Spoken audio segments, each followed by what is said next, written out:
নাচ চিন্তা তোরা শেষ করে মিনার জিন্নাতে অন্যাস এই জায়গাটাতে এই যে গ্যাপটা হইল এই গ্যাপটার মধ্যে আপনার রাস্তা না কিশোরগঞ্জের থেকে মনে করেন বরিশাল যেতে কিশোরগঞ্জ থেকে হুসেনপুর যেতে যেখানেই যান না কেন রাস্তাটা ব্লক করে হবে আল্লাহ হেফাজত করবে আল্লাহ হেফাজত করবে ইনশাআল্লাহ।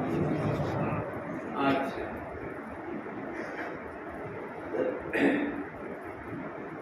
আমি একটি আয়াত তেলাওয়াত করেছি গত সপ্তাহ করেছিলাম। এই আয়াতটি কিন্তু আলোচনা করার সুযোগ হয় নাই।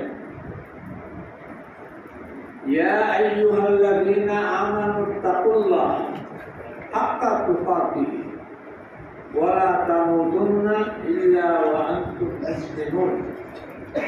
আয়াতের অর্থ হইল, হে ঈমানদাররা, আল্লাহকে ভয় করো।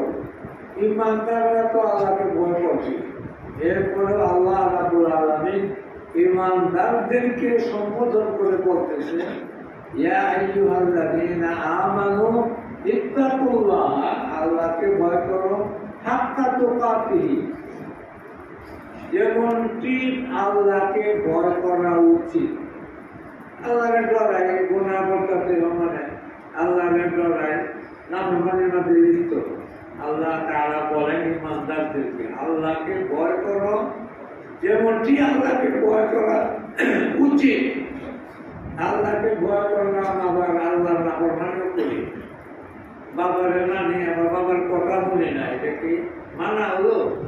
আল্লাহ তাআলা হুকুম করছেন আল্লাহকে ভয় করো যেমনটি আল্লাহকে ভয় করা উচিত। ওয়ালা তামুতুন্না ইল্লা ওয়া আনতুম মুসলিমুন, প্রকৃত মুসলমান না হয়ে মরল না। ওয়ালা তামুতুন্না, তোমরা মৃত্যুবরণ করলেও না মুসলমান না হওয়া পর্যন্ত। এই একটি আয়াত আমার মনে আছে। স্বাধীনতার আগে 1965 সালের পরে হবে মুস্তাফা আল মাদানী মদিনা শরীফের এক বাসিন্দা হিজরত করিয়া বাংলাদেশে আসেন। নাম ছিল মুস্তাফা হুসাইন আল মাদানী। বাংলাদেশে জীবনযাপন করছেন মৃত্যু পর্যন্ত। আর আরবি ভাষার লোক, উনি বাংলা শিক্ষা কোন